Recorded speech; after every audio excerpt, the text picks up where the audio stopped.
भाई देखो ये धरती किसी का बाप का नहीं है, सबका है। त्रिपुरा किसी का बाप का नहीं, ये इलाका सबका है। सब शांति से में रहना चाहिए, तो भाईचारा सही रहना चाहिए। ये भंग होने के लिए बीजेपी नहीं देंगे। अपना वर्तमान जो सरकार बीजेपी त्रिपुरा में IPF की जो सरकार है, सरकार ठीक से वो चलेंगे। हम लोग जिसको प्रतिज्ञा करके यहाँ से अभी गवर्नमेंट चला रहा है, प्रतिज्ञा करके जो जैसे भी शांति भंग करने नहीं देंगे, रखेंगे। ये विषय में हम लोग ठीक ढंग से देखेंगे, करेंगे। इसीलिए आज हम लोग यहाँ अपना कार्यकर्ता और एक्स ये MP यहाँ है, मिनिस्टर भी यहाँ आया है, यहाँ MDC भी है, MLA भी है। ये सारा अपना कार्यकर्ता भी इलाका का भी है और सारा त्रिपुरा का अपना कार्यकर्ता उन लोग भी सारा यहाँ है। तो यही यहाँ वार्ता हम लोग पूरा टीम का तरफ से देना चाहता हूँ। यहाँ कोई शांति भंग करने के लिए विरोधी का प्ररोचना से यहाँ ये काम ना करे। दोबारा ये जो किया वो भी निंदनीय है, तो हम लोग उसको जरूर कंडेम कर रहा हूँ।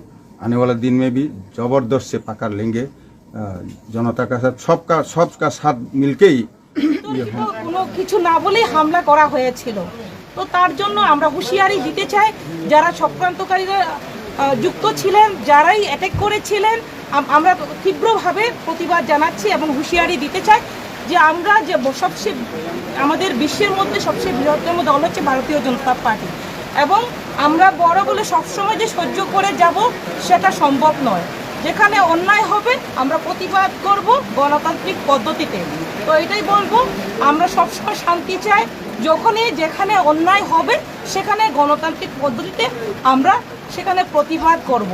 আর আমি বলতে চাই যে আমাদের ভারতীয় জনতা পার্টির যারা জীবন বাজি রেখে ভারতীয় জনতা পার্টি পছন্দ করেন, ভালোবাসেন, তার জন্য ওনারা কাজ করে যাচ্ছেন। তো সেই ক্ষেত্রে আমরাও তাদের সঙ্গে রয়েছি। তাদের যখন তাদের বাজি রেখে যেহেতু আমাদের সঙ্গে রয়েছেন, পার্টির সঙ্গে রয়েছেন, আমাদেরও দায়িত্ব তাদের সঙ্গে আমরা যতক্ষণ আমাদের প্রাণ আছে ততক্ষণ তাদের সঙ্গে আমরা থাকবো এবং লড়াই করে যাব অন্যায়ের বিরুদ্ধে। আমরা একসঙ্গে চলবো। পাশাপাশি যারা আহত হয়েছেন আমরা তাদেরকে সমবেদনা জানাই এবং তাদের পাশে আমরা রয়েছি, সবসময় আমরা পাশে থাকবো। সেটাই আমি বার্তা দিতে চাই।